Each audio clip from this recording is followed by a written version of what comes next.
श्री स्वामी समर्थ माऊली. मी मराठी गुरुजी पुन्हा एकदा आपलं सर्वांचं स्वागत करत आहे आमच्या या मराठी गुरुजी पत्रिका विश्लेषण या चॅनलवर. आजचा विषय आहे किंक्रांत. आजच्या दिवसाविषयी आणि आजच्या दिवसाचं महत्त्व, आजच्या दिवशी काय करावे काय करू नये याबद्दल आजच्या या व्हिडिओमध्ये आपण माहिती घेणार आहोत.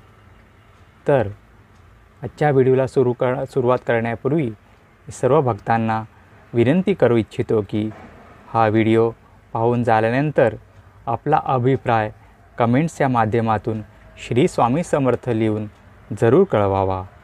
जे कोणी भक्त नवीन जॉईन झाले असतील त्यांनी देखील आमच्या चॅनलला लाईक करावे, सबस्क्राईब करावे.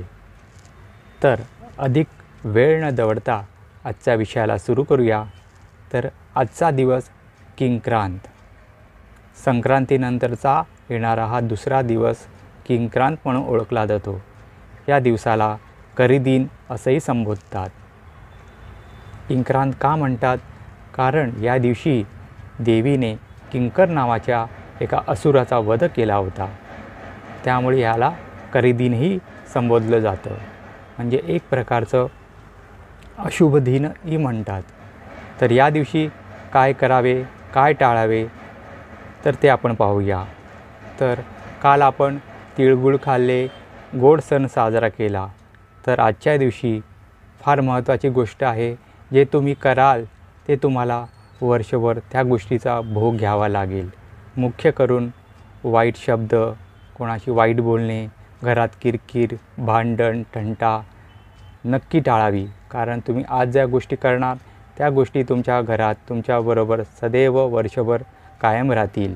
त्यामुळे ह्या गोष्टी नक्की कराव्यात. कुठलंही शुभ कार्य या दिवशी करू नये. तुम्ही जर कुठला नवीन व्यवसाय करत असाल, नवीन पायाभरणी करत असाल, पूजा घालण्याचा प्रयत्न करत असाल तर त्याही गोष्टी या दिवशी करू नयेत. कारण त्या दिवशी तुम्हाला ज्या गोष्टीत शुभफळ असतं ते मिळणार नाही. तसंच गोड ही वस्तू कोणाला देऊ नये. जसं काय तिळगुळ आहे, इतर काही गोष्टी असतील त्याही तुम्ही या दिवशी टाळाव्यात.